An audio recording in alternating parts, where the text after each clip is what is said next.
Otep à tous, bien-aimés frères et sœurs, qui a détruit l'armée congolaise? Qui a détruit l'administration congolaise? Qui a infiltré, a vendu, a sacrifié l'armée congolaise? Je parle de la RDC bien sûr, et son administration. Ce n'est pas Tshisekedi. Tshisekedi est venu trouver une armée mourante. Tshisekedi est venu trouver une administration à plat. Eh oui, l'homme qui a fait tout ça, c'est Joseph Kabila. C'est Joseph Kabila qui est à l'origine des problèmes que vous voyez là, au sein de l'armée, dans la classe politique, dans l'administration congolaise. Ce n'est pas Tshisekedi.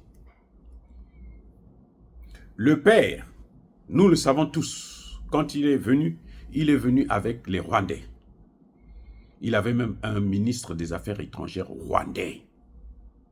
Le chef de la diplomatie congolaise a été, à un moment donné de son histoire, un Rwandais. Le chef d'état-major général de l'armée, un Rwandais.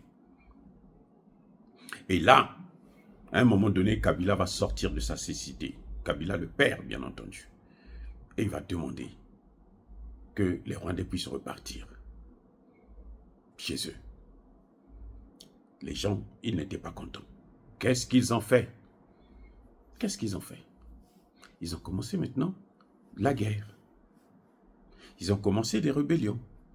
Sous prétexte que les Hutus qui avaient fui au Congo démocratique, et plutôt, oui, en 1994, revenaient se préparer à faire des coups d'État, venaient tuer des gens au Rwanda, on ne les a jamais vus, ces cadavres. Les FDLR. C'est une histoire montée de toutes pièces. Kabila dit, Kagame dit, je dois suivre ces hommes jusque là où ils sont, dans le territoire congolais. C'est comme si aujourd'hui, Tshisekedi dit, moi, je dois suivre les M23 jusqu'au Rwanda. Il a déclaré la guerre aux Congolais. Mais non, comment Kabila est arrivé à détruire l'armée congolaise? Comment? Il n'a pas pris l'armée congolaise, il l'a mis dans les mains de Kagame. Non. Il y a eu plusieurs, ça fait quand même 24 ans, 30 ans presque, 3 décennies. Déjà, le père avait commencé à les chasser, ils sont rentrés dans la rébellion.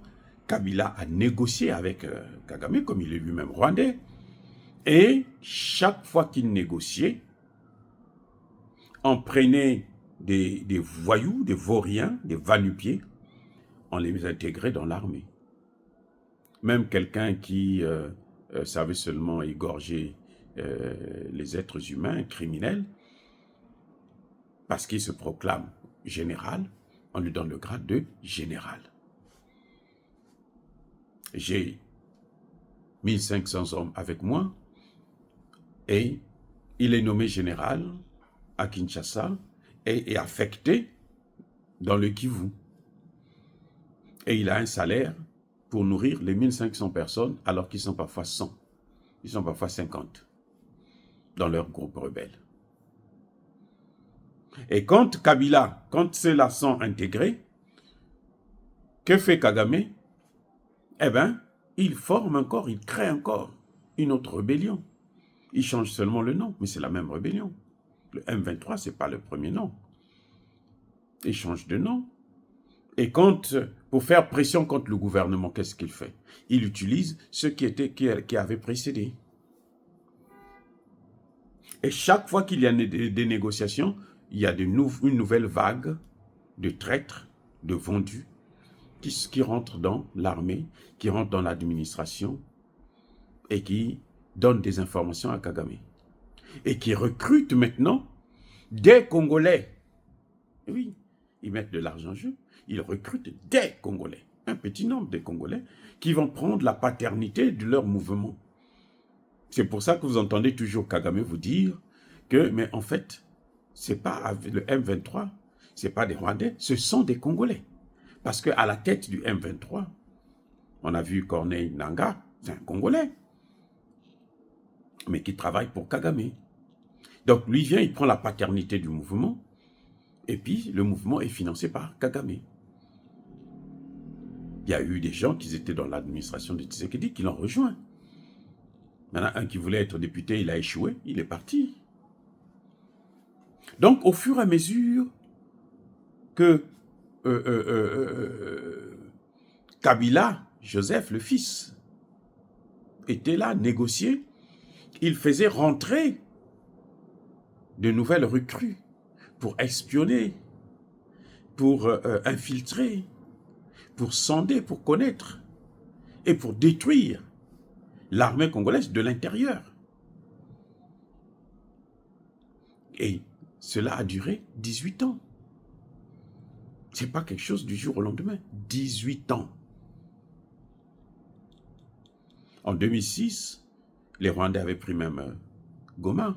En 2013, ils avaient encore pris Goma. On les repousse, on négocie avec eux, on les introduit dans l'armée, dans l'administration, on leur donne des grands postes, et puis ils servent le Rwanda. Et c'est comme ça que le Rwanda a commencé à prendre le contrôle de cette mastodonte africaine, qui est le Congo démocratique. C'est avec Kabila, Joseph Kabila. Vous l'avez déjà entendu critiquer, insulter, accuser le Rwanda de génocide? Non. Depuis qu'il a quitté le pouvoir, il s'est calmé, il s'est tait. Parce qu'il sait qu'il a déjà plein de généraux, plein de généraux de Kabila.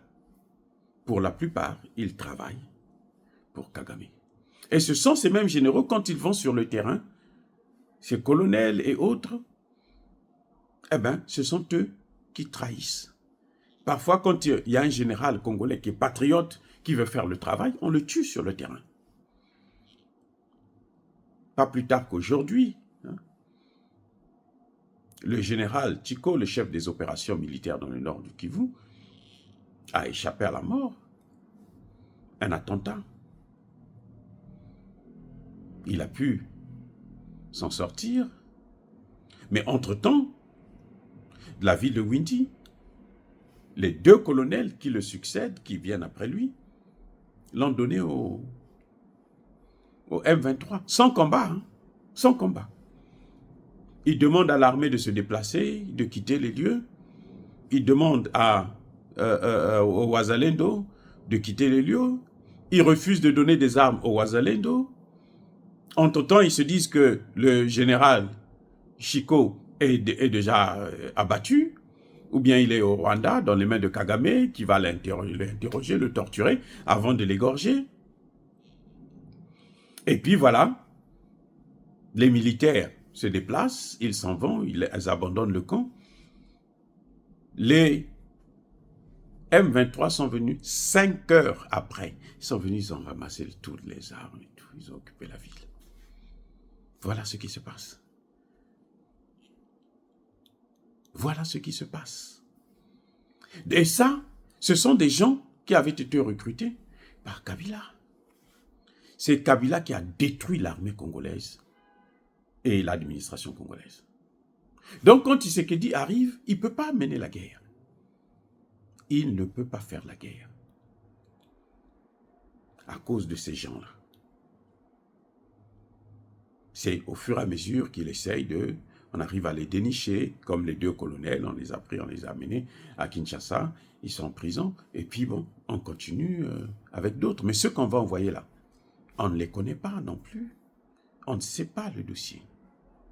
Donc, Kabila Tshisekedi a un dossier lourd. Surtout qu'il n'a pas l'information. Il ne gère pas les renseignements. Les renseignements du Congo sont dans les mains des Israéliens.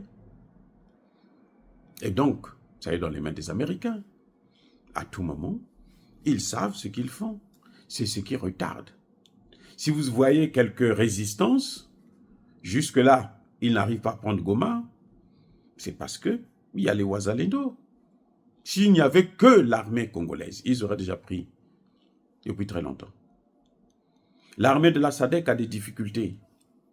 Jusque-là, ça fait 2 mois, elle ne s'est pas encore déployée pour intervenir. Donc, Kagame a encore de beaux jours. Je vous avais dit que l'ambassadrice des États-Unis était à Goma pour aller voir qui?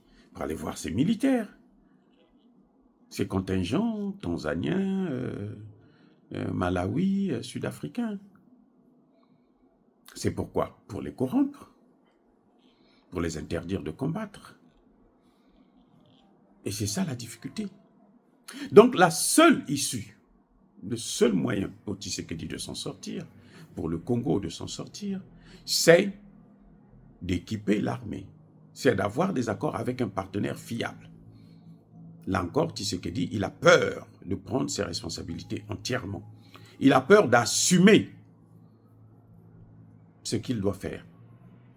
Et c'est ça qui rend les choses encore plus compliquées. Mais, il y a une chose que je dois vous dire. Ce que j'ai vu avec les femmes congolaises, qui, comme je disais, ont porté le pagne, ont attaché le pagne, et sont prêtes à combattre. Si Tshisekedi ne fait pas ce que le peuple lui demande de faire, eh bien, il risquera peut-être même de ne pas terminer ce mandat. Il y aura des troubles qu'il ne pourra pas gérer. Et les Américains seront bien contents de le balayer dans l'espoir de trouver quelqu'un d'autre qu'ils vont placer là-bas. Dire cela, c'est inciter à la haine ou à la violence. Non. Ce sont des choses qui arrivent toujours quand on est dans de pareilles situations. Les mêmes causes produisent les mêmes effets. Les Congolais ont soutenu Mobutu. Mobutu pouvait faire chanter tout le Zaïre à l'époque. C'est pour ça d'ailleurs que Bongo disait que le Zaïre est un grand bar où chacun joue sa propre musique. Mobutu demande tout le monde dehors danser. Ils dansent, ils chantent au nom de Mobutu. Ils honorent Mobutu. Le jour que ces Congolais ont dit non, ça suffit. Mobutu n'a pas su qu'est-ce qui lui est arrivé. Nous avons eu l'occasion de rencontrer, de voir Mobutu aux négociations avec Kabila à Pointe-Noire. Mobutu refuse de marcher sur le tapis rouge. Le fameux tapis rouge qu'il aimait bien. Il refuse de marcher sur le tapis rouge. Qu'est-ce qu'il dit? Il dit ça trompe. Le tapis rouge là, ça trompe l'homme. Donc que Tshisekedi fasse très attention. Ce n'est pas acquis parce qu'il a été élu. Non. Il a été élu avec un agenda.